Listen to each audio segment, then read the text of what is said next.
Magandang araw kaibigan! Tuloy po kayo sa Felicidad's Channel. Sa mga kwento ng buhay at pag-ibig na hinalukay sa natatagong baul ni Felicidad. Pero bago po tayo magpatuloy, huwag niyo pong kalilimutan na i-like ang video, i-subscribe ang channel, at i-click ang notification bell para lagi kayong updated sa mga parating pa na upload.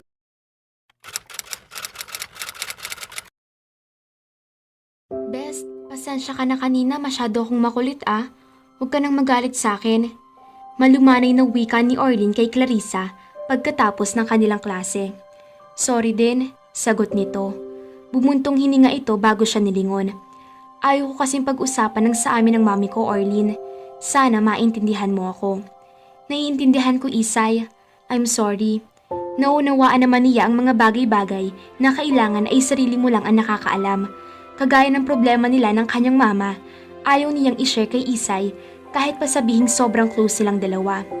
Hindi niya alam kung paano masusolusyonan pero balak naman niyang maghanap ng summer job. Malapit na rin naman ang bakasyon kaya kahit paano ay makakatulong sa financial status nila. Ang problema, meron ba siyang makukuhanan ng trabaho na may sweldong 300,000 a month? Siya naman ang napabuntong hininga. Bati na tayo, Orlin. Huwag ka nang malungkot. Sabi sa kanya ni Clarissa. Pilit siyang ngumiti, kailangan niyang magkunwari para huwag nitong mahalata ang dinadala niyang problema. Kalimutan na natin iyon, Isay. Normal lang naman sa mag-best friends ang nagkakairingan paminsan-minsan. Ang importante, we always kiss and make up. Parang mga timang na nagyaka pa sila. Sa kabila ng bigat na dinadala sa dibdib, nakuha pa rin niyang ngumiti. May mga dahilan pa rin para ngumiti siya. And that was one reason she should be thankful for. Psst! Napahinto sa paglalakad si Orlin at iniikot ang paningin sa paligid. Hinahanap ang taong nagsutso sa kanya. Pero isang tindera ng turon na may dalang basket ang nasa likod niya kaya sigurado siya na hindi itong nasutso sa kanya. Psst! Miss! Isang babae na parang Barbie doll ang natawag sa kanya at may pagkaway pa ng kanyang kamay. Kapit-bahay niya ang babae sa apartment na tituloy-tuluyan nilang mag-ina. Mababa ang gate sa hilera ng apartment nila kaya kita ang babaeng nakatayo sa pintuan. Lumingon pa siya para tingnan kung may iba pa itong tinatawag. Ikaw nga, miss, lika rito. Tawag ng babae sa kanya. Humakbang siya palapit sa gate. Curious siya kung bakit siya tinatawag nito. Pasok ka muna, sabi nito sa kanya. Dito na lang ako, sagot niya. Nag-iingat lamang siya sa daming nangyayaring masasama sa kapaligiran na lagi mong mababasa sa dyaryo at mapapanood sa balita. Lalo na at hindi naman talaga niya kilala ang babaeng nakita lamang niya ito paminsan-minsan. Maganda ang mukha nito. Parang kahawig ni Bea Alonzo ang ganda nito. May kailangan ka ba sa akin? Lumapit na rin ito sa gate. Napanood ko yung shooting dyan sa inyo kanina. Narinig kong sinabi ng masyabang babae. Naisip kong baka makatulong ako sa'yo. Yayayain sana kitang mag-apply sa pinagtatrabahuhan ko. Malaki ang kita, kaya makakabayad kayo kahit paano sa utang nyo. Makakaspagsimula ka agad dahil walang masyadong requirements. So, kikita ka agad. Napakunuot. Oo siya. Ano bang trabaho mo? Exotic dancer. Nagulat siya dahil hindi man lang ito kumurap bago sinagot ang tanong niya. Natawa ito dahil siguro sa reaksyon niya. Huwag mo nga akong i-judge agad dahil ang exotic dancer ako. Hindi naman ako pokpok. Hanggang sayaw lang talaga ako sa Playmates. Paliwanag agad nito. Pasensya na ha. Okay lang yun. Hindi lang ikaw ang may ganyang reaksyon kapag sinasabi ko kung ano talaga ang trabaho ko. Mabilis na sagot nito. Kung interesado ka, punta ka lang sa Playmates para maobserbahan mo ang trabaho ko. Malay mo, maging okay sa'yo, makakatulong ng malaki sa financial problem ninyong mag-ina. Mahirap kasing i-explain lang sa salita eh. Mabuti na yung actual mong nakikita. Kung interesado ka, pwede kitang irekomenda kay Boss Bart. Hindi ka man makabayad ang buo sa utang nyo, at least makabawas man lang iyong kikitain mo roon, di ba? Aminado siyang interesado siya. Wala naman kasi siyang maisip na ibang pwedeng pagkakakitaan sa ngayon. At wala namang masama kung titingnan niya ang trabahong inaalok nito. Saan ba yung Playmates? Sa Balagtas, yung way papuntang Ibaan. Maliit lang ako, baka may height requirement. 4'11" lang ang height niya. Ngumiti ito. Walang height requirement, basta marunong kang sumayaw, pasok ka. Saka syempre, kailangan may face value. Tinapik pa nito ng ilang beses ang sariling pisngi. At saka dapat din, sexy ka. Ang sagwa naman kung sasayaw ka sa stage nang medyo masyuba ka. Sige, susubukan kong pumunta mamaya sa balagtas. Ano ngang pangalan mo? Oo nga pala, sorry. Nakalimutan ko magpakilala muna. Ako nga pala, si Reza Aldovino. Iniabot nito sa kanya ang kamay nito. Ikaw, anong pangalan mo? Orlin Cabases. May lahi ka ba? Tumango siya. Para naman siyang aso na tinatanong nito kung anong lahi. Pero dahil may pagkakikay nga ito, hindi siya na-offend. German ang tatay ko. Kaya pala para kang si Snow White sa kaputian. Sayang lang at hindi mo naman ang height ng pudra mo. I'm sure, tall yun. Oh, paano? Hihintayin kita mamaya sa Playmates ha? Mag-drop by ka para naman mas-height mong performance ko. Sige, sagot niya. Salamat ha? Wala yun. Gusto ko lang makatulong sa kapitbahay na nangangailangan. See you later. Siya nga pala, bawal ang naka-school uniform sa Playmates ha? Ininguso pa nitong suot niya. Oo naman, natawang sagot niya. Pinatawa lang kita. Masyado kasing seryoso yung mukha mo eh. Huwag kang sisimangot, baka magka-wrinkles ka agad. Sayang ang ganda mo, Day, kung mangunguluntay lang ang skin mo. Ngiti lang ang isinagot niya bago muling nagpaalam dito. Itinuloy niya ang paglalakad pa uwi. Pagpasok niya sa pinto ng inuupahan nilang apartment ay naramdaman niyang iba yung lungkot. Iba ang ambience ng bahay nila dahil sa dinadala nilang problema. Mama? Tawag niya sa kanyang ina. Bago siya umalis kanina, para pumasok ay ibinili niyang hintayin nito ang pag-uwi niya galing sa eskwelahan. Kailangan nilang mag-usap. Nandito ako sa room. Narinig niyang sagot nito. Pinuntahan niya ito sa kwarto. Bumangon ito at sumandal sa headboard pagpasok niya.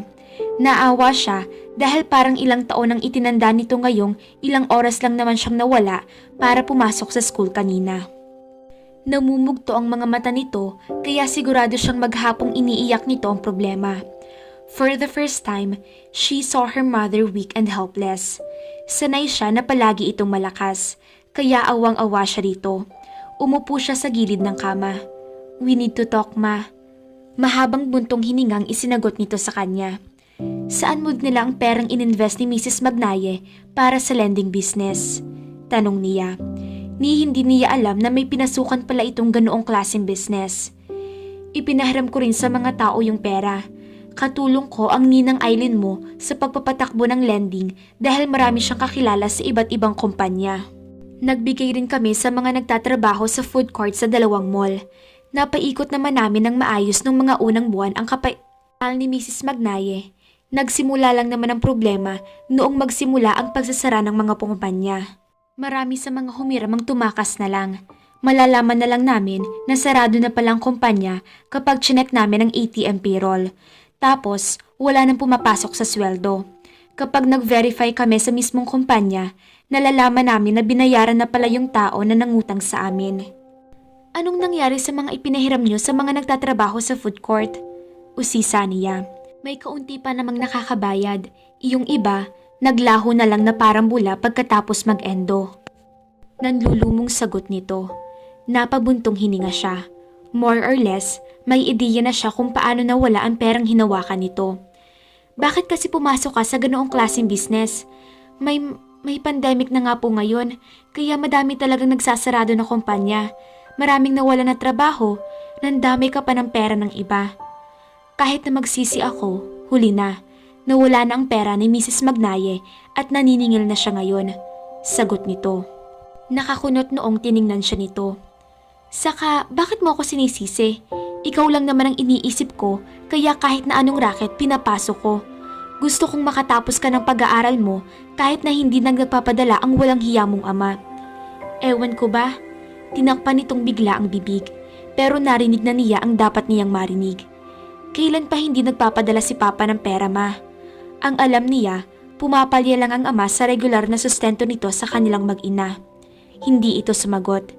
Nasabi mo na, kaya wala nang bawian. Kailan pa hindi nagpapadala ng pera si Papa? Hindi pa rin ito kumibo kaya lalo niyang natiyak na wala itong balak na ipagtapat sa kanya ang problema. Sabihin mo na sa akin ang totoo para mas maintindihan kita, ma. Huwag mong sarilinin ang problema dahil nandito naman ako. Tutulungan kita. Ma, anak mo ko.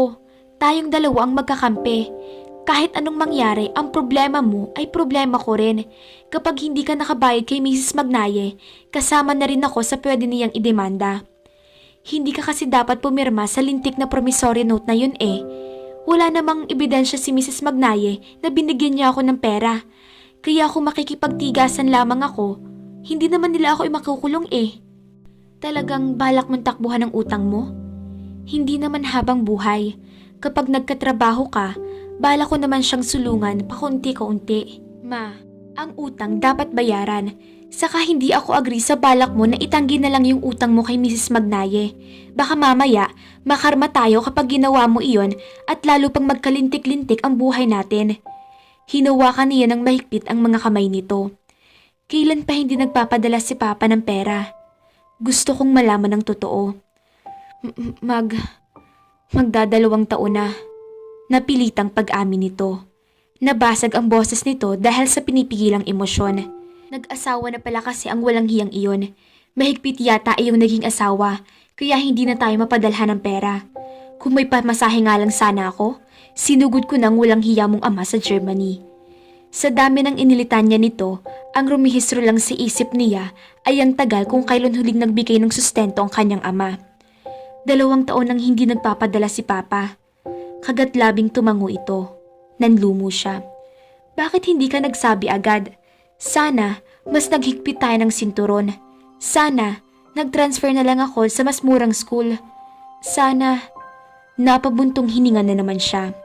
Napakaraming sana ang ginawa sana nila kung nalaman alang agad niya na huminto na pala ang sustento nila mula sa kanyang ama. Mabilis siyang nag-isip. Kung wala nang natatanggap na sustento mula sa kanyang ama, ang ibig sabihin, zero balance na talaga ang kaba nila 2 years ago pa. Saan ka kumuha ng ipinanggastos natin for the past 2 years? Usisa niya. Kung ano-anong racket ang pinasok ko. Nag-online selling, Avon, Natasha, at kung ano-ano pang direct selling para lang magkapera. Tila nahihiyang sabi nito. Na-imagine niyang itsura nito habang nag-aalok ng mga underwear sa mga kakilala nito. She felt the urge to hug her mother. At iyon nga ang ginawa niya. Maswerte siya sa pagkakaroon ng isang ina na gaya nito. Magtatrabaho ako ngayong summer, ma.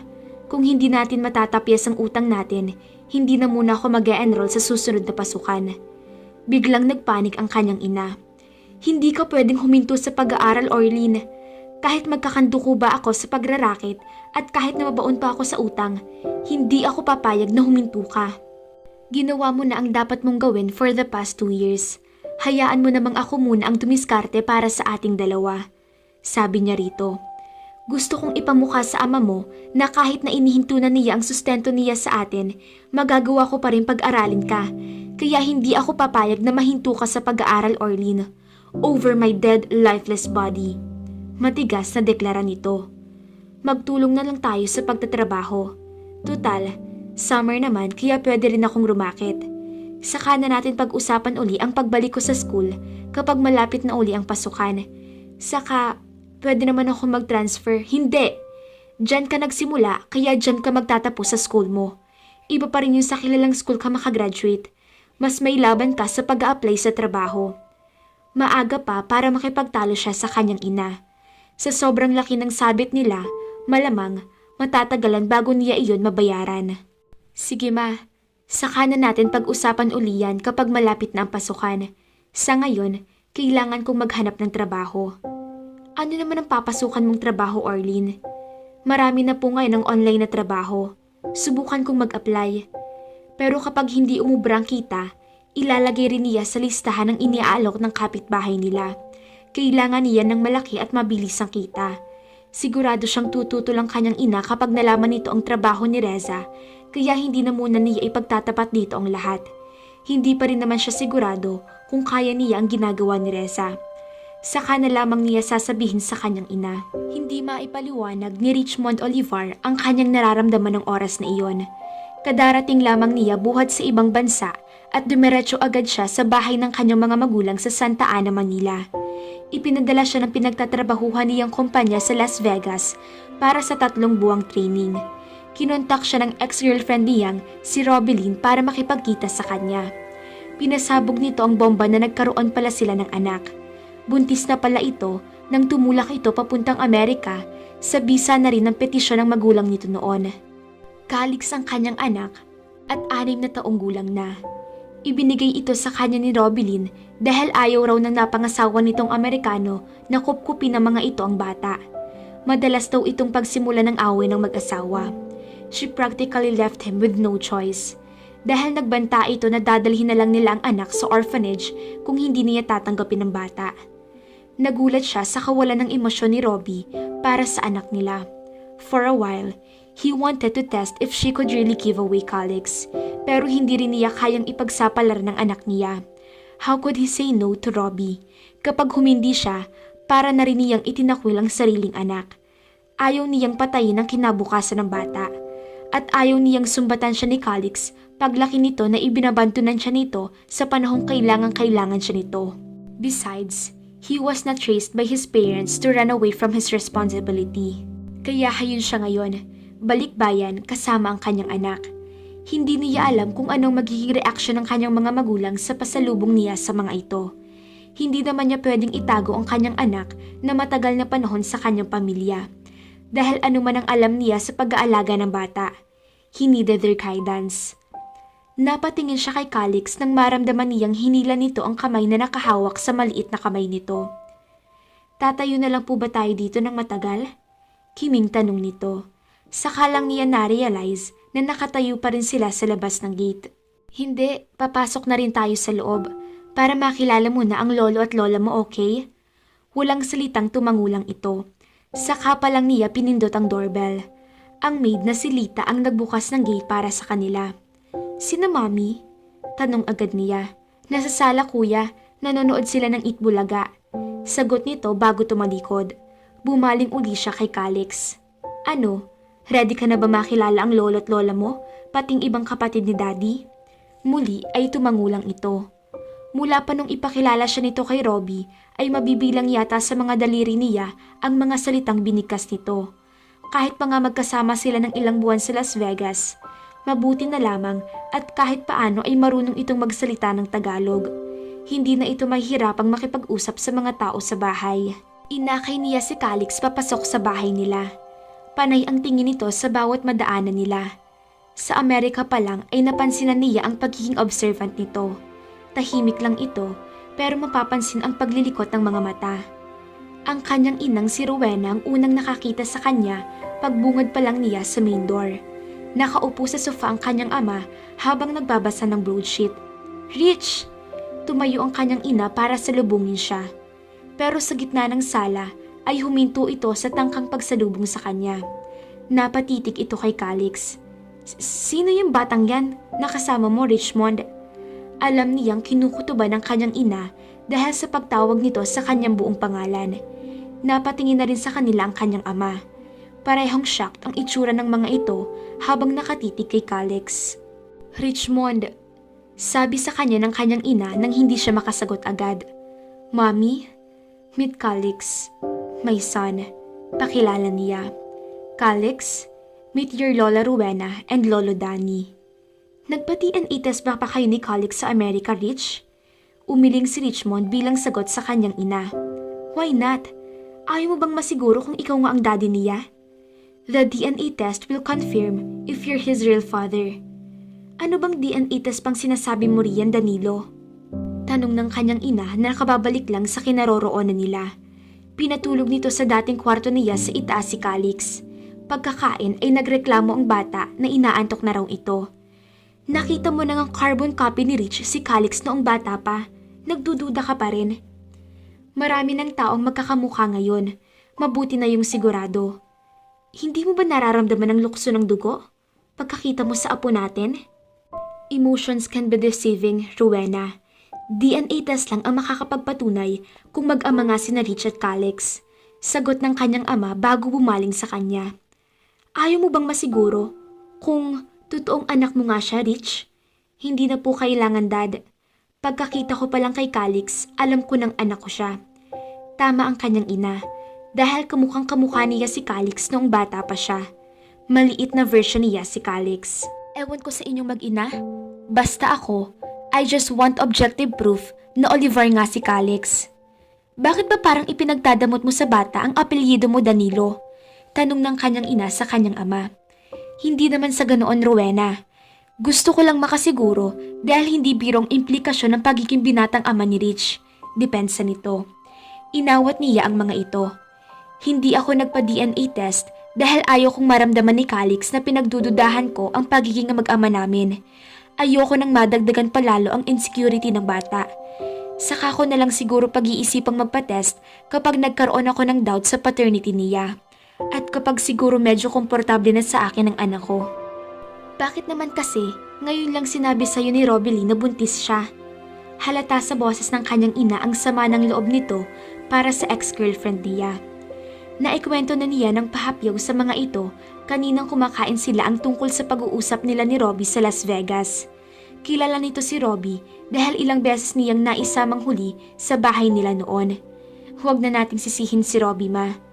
Sinong gusto mong sisihin ko? Ikaw ba? Dahil sa pagiging careless mo kaya nabuntis ka out of wedlock? Napakamot na lang siya sa ulo sa paninirmo nito. Ano ngayon ang balak mo sa bata, Rich? Tanong ng kanyang ama. Honestly, hindi ko alam kung anong pagagawin ko kay Calix. Sagot niya. Alam na ba ni Zara ang tungkol sa kanya? Tanong naman ng kanyang ina. Ang tinutukoy nitong Zara ay ang current girlfriend niya. Subordinate niya ito sa pinagtatrabahuhan niyang call center. Hindi pa ho niya alam. Patong-patong ang problemang kinakaharap niya dahil sa pagsulpot ni Calix sa buhay niya. Isang message sa messenger ang natanggap niya buhat kay Zara na nakikipag-break na ito sa kanya bago pa lang siya umuwi ng Pilipinas. Hindi naman niya ito nasagot dahil ang gusto nga niya ay makaharap ito ng personal. Gusto sana nilang pag-usapan si Calix ng personal. Pero biglang naging magulo ang kanyang buhay nang dumating si Calix. Pero hindi niya sinisisi ang bata dahil wala naman itong kasalanan. Ang maipapayo ko sa'yo, sabihin mo na agad kay Zara ang lahat.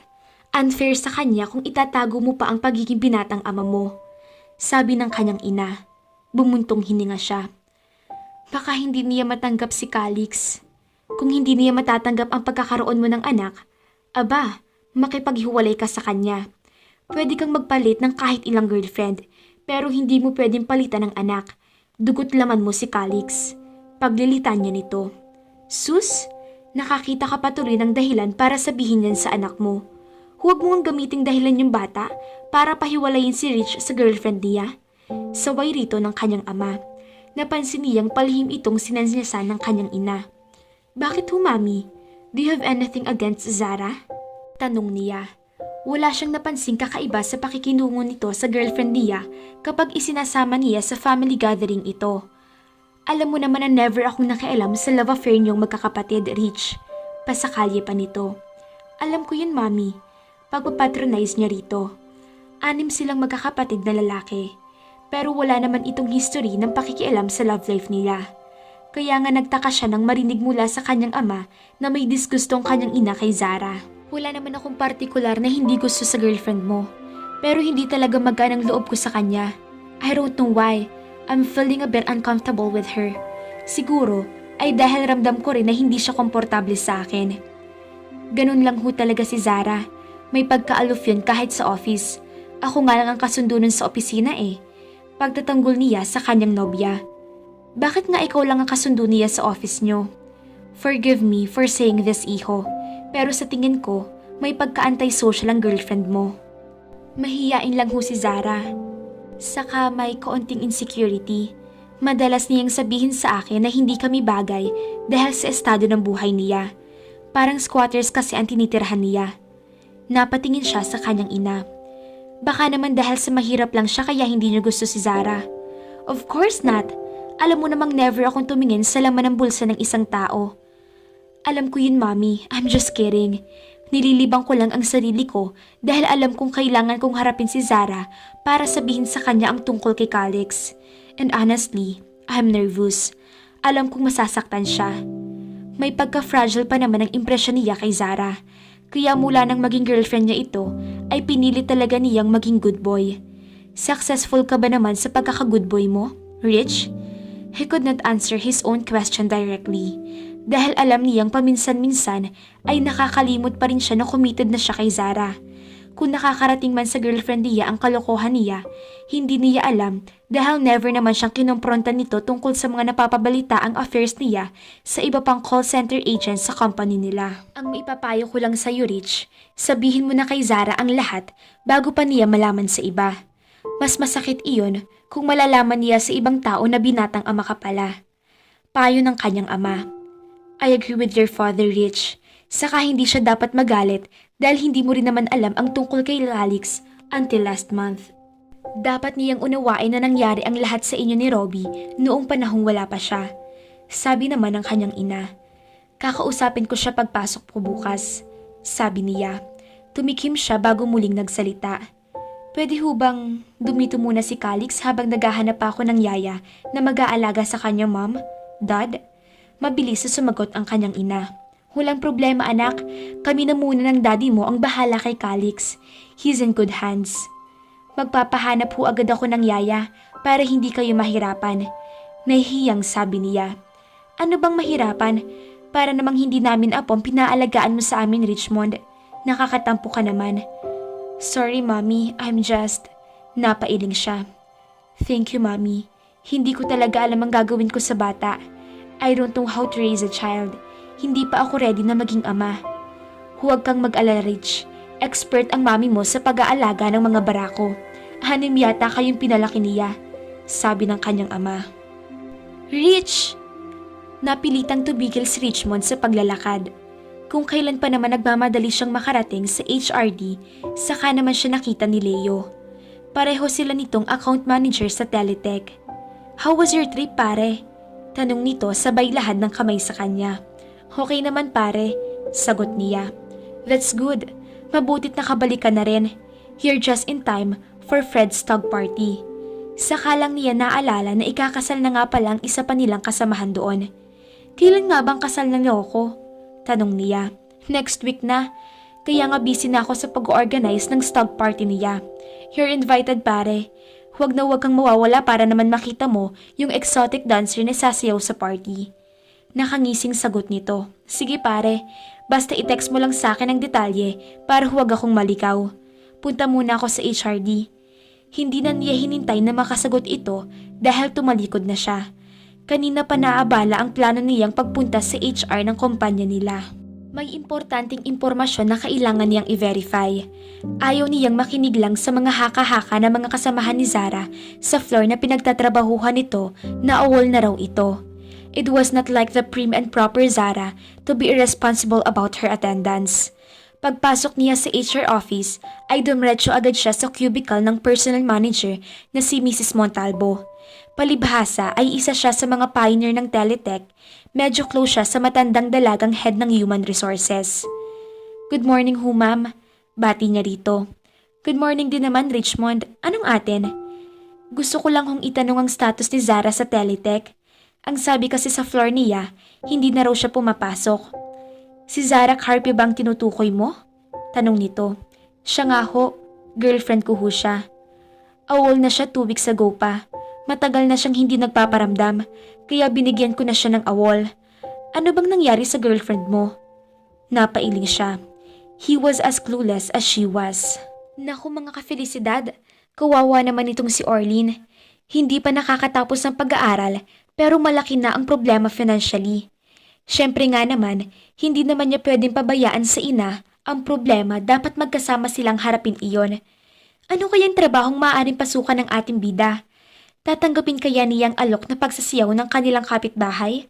Samantalang si Richmond naman, si isang iglap, nagbago ang mundo, instant daddy. Pagkatapos, nawawala ang girlfriend. Hindi naman alam kung saan hahanapin at ano ang nangyari. Naku, magtagpo na kaya ang ating mga bida? Abangan!